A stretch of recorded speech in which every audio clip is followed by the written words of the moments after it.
Liwat, sodomy. Liwat. Now, it's a sin with anyone. That's what's correct.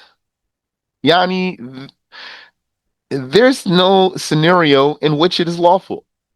That's what's correct. And we say any saying that deems this lawful with the wife, any saying that deems this lawful with the wife is wrong. Not blasphemy, but wrong. It is anomalous, irregular, inapplicable, must be disregarded. Not blasphemy. As for deeming that lawful with anyone else, yani not the slave woman either, not the wife of the slave woman, but with anyone else, deeming that lawful, that's blasphemy. The gender doesn't matter. Uh, Take also another benefit. This word liwat, as you can see, if you can read the Arabic, it has letters lam and wow and ta. And it just so happens, Yani, it's a coincidence, not a religious derivation. It's a coincidence that the name of Prophet Lut, when rendered into Arabic, came with the letters Lam, Wow, Ta. Lut. Some people think that this name of Lut comes from this sin, the name of this sin, Liwat. That's a blunder. Rather, Lut, his name is not even originally Arabic. And there's proof from the hadith for that. The Prophet sallallahu alaihi wasallam said, four prophets were Arabs: Hud, Salih, Shu'aib, and your Prophet sallallahu alaihi wasallam, yani Muhammad. These are all the Arabic prophets. These names are Arabic names, originally Arabic names. As for all the other names of the prophets, they are not originally Arabic names. So if Lut is not originally Arabic, then it does not come from this original Arabic word here, liwat. Ya Allah. And therefore, it's not permissible to call a sodomite a Luti. We forbid anyone who says that. We say, don't say Luti, say Liwatli, Liwatli, sodomite. And know also that the first people to do this sin were the people of Lot, alayhi salatu wasalam, Lut. Those being his people, it means he was sent to them. He wasn't even from that town. Allah sent him to that town. You know, Lot, he came from Babylon with Abraham, alayhi salatu wasalam. Abraham was in Babylon, and who was with him there? Who were the believers with Abraham there in Babylon? Sarah and Lut. And then after they tried to throw Abraham into the inferno, well, they didn't try. They did it, but what they tried to do was kill him, and they weren't able to. And Allah spared his life and granted him a great miracle. After that, he migrated and he took his family, those ones that I just mentioned to you, and they went to Palestine. MashaAllah. So they went to Palestine. That's before Moses, before the Israelites. And from there, Allah sent Lut to a town called Sodom, Sodom. So When we call them the people of Lot, it means those are the people he was sent to. They are the first ones who did this sin. However, its meaning was already known. Before it was actually practiced, its meaning was already known. Meaning, Adam and his children knew the sin of sodomy. They didn't do it though. It was those people, and they were kuffar, the people of Sodom, and they had suburbs, smaller towns around the main town. Very, what do you call, very bad neighborhood. I think the kuffar would paint the picture of these people as like they were intellectuals and like, I don't know, maybe walking around in robes and nice. This was not their case. They were very, very, very foul people. They used to rob people and they used to throw rocks at people who would pass by. Just to be the type of people to throw rocks at people, that shows you the kind of people you're talking about. And Yani, you should know that different towns have different peoples. Some towns, they have mean people. It's a mean town. This was a rough place to be here, not some nice intellectual place full of peaceful people. Subhanallah wa bihamdi. And it was said, what was it that drove them to this? How did they wind up like that? Wal-iyadhu billah. It was said that they used to have fruits all around their area, everywhere, even between the houses. So that was an endowment that Allah gave them. But then there came a drought and the fruits died. But there were still fruits on the outside, on the outskirts. So people used to come to pick the fruits. Outsiders, that is. Outsiders used to come to get the fruits. So these people, the people of Sodom, they got annoyed with this. So they said, some of them said to others, you want to stop people from coming around here? I'll tell you what you do. You let it be known. If we catch anyone around here, we're going to snatch him and, yani,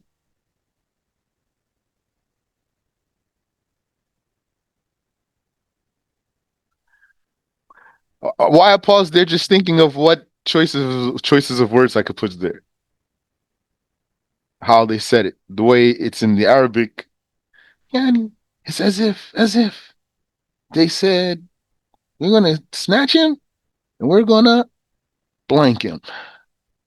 Not nice word. And that's what they started doing.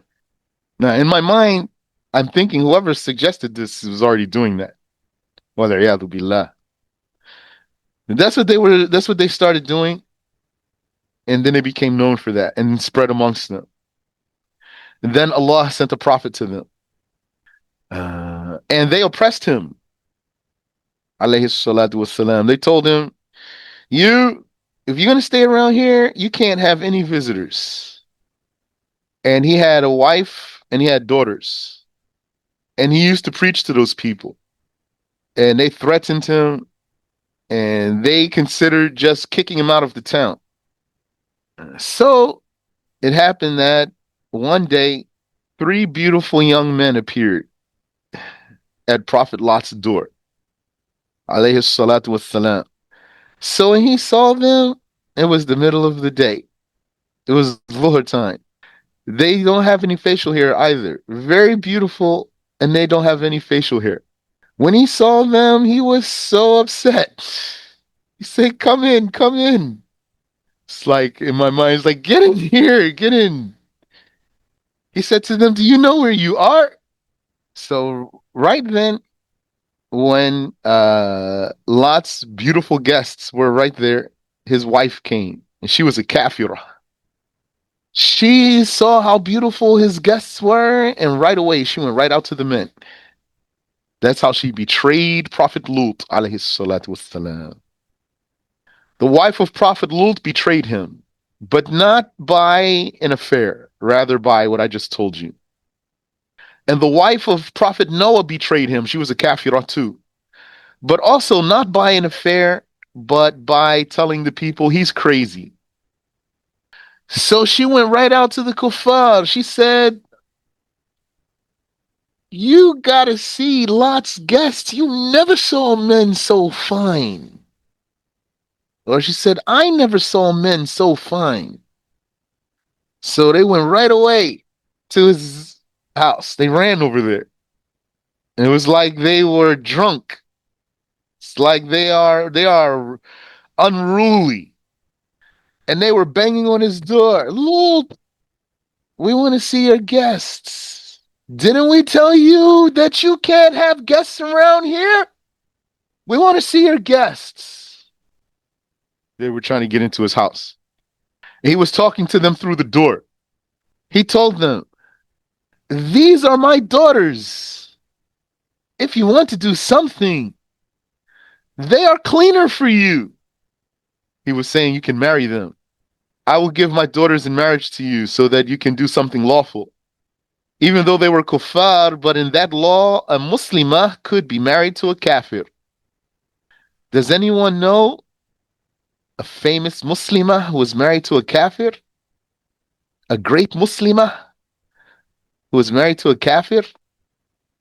Lady Asiya, yes. Subhanallah. I can only imagine how much she hated him in her heart. Subhanallah. So he said to them, "These are my daughters if you want to do something." They said, "We don't have anything to do with your daughters. You know what we want." He said to them, "Fear Allah and do not shame me by assaulting my guests." And he said to them, "If I but had the might to fight you."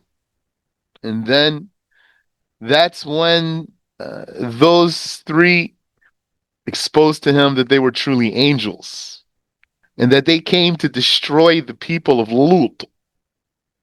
And it was at that time, and one of them was Jibril. Jibril, Mikael, and I don't know who's the third one. Jibril sought the permission of his Lord. And I know two ways for the story.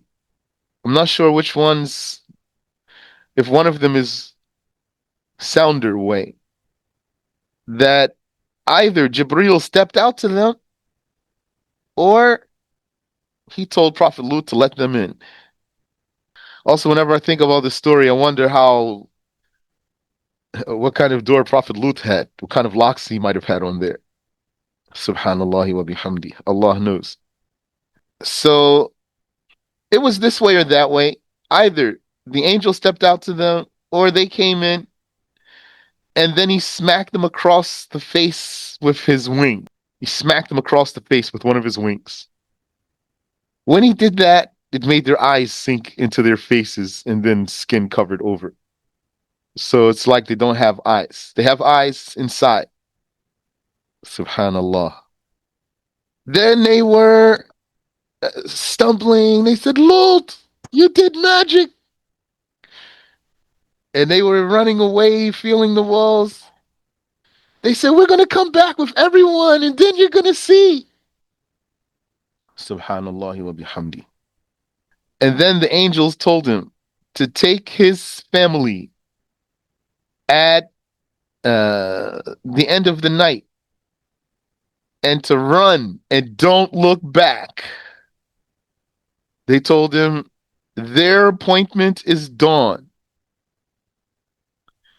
Lut said to them, "Can you destroy them sooner?"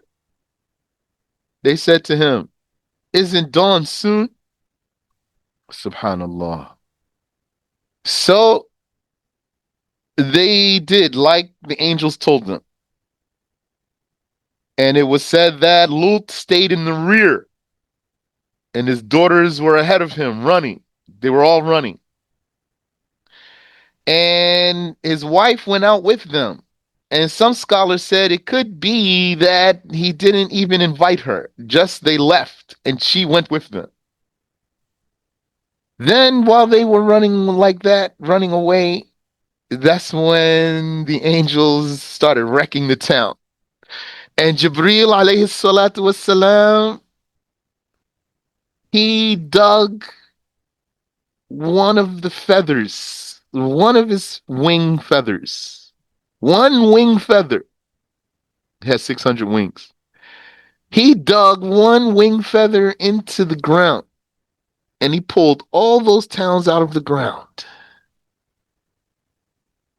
And he took them up into the sky, high up to the sky, and the angels in the sky, they could hear the dogs barking and they could hear the roosters crowing. And then he flipped them and dropped them upside down. And anyone who was outside of that, Allah made stones rain on them. When Lut's wife heard the destruction, she turned and said, "My people." And then a stone came and hit her and killed her. Now that's how we learn the story. The kuffar say she turned into a pillar of salt. Yani, we don't say that.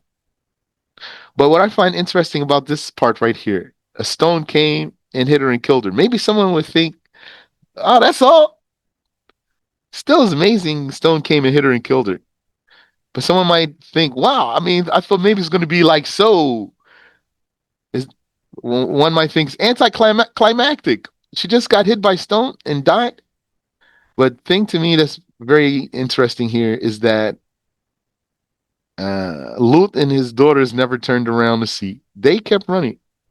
So, as if it means they never saw it themselves. They just kept running. Subhanallah wa bihamdi. And she turned around. Yani, Allah knows, for example, after a while, it was like, man, I wonder what happened to her. Allah knows, I don't know. I'm just imagining. She was right behind us. Subhanallah. Let me just fill in for you a little bit more about that story. Those three angels, they came to Prophet Lut alayhi salatu wassalam. So the way I told you the story, I just told you they appeared at his door. So there's more. There's backstory to that. But they appeared at his door. That's like from his perspective now. That Yani, he opens the door, there's three men there. So that's how I just started the story for you. So there's backstory here. Where did the angels come from? Which was that first, and you probably know, they stopped, they visited Abraham alayhi salatu wassalam. So Prophet Ibrahim, he was in Palestine, and Sodom is in Jordan, what is now today Jordan. So they passed by Abraham first, also in the forms of men. And Abraham also, he didn't know they were angels. So that shows you a prophet doesn't know everything. The angel could appear before a prophet in the form of a man, and that prophet would never know he was an angel if Allah didn't make him know. And that's Abraham and Lot, both of them. So they came to Abraham alayhi salatu wassalam, and they said, "Salam." He said, "Salam. You are unknown people to me."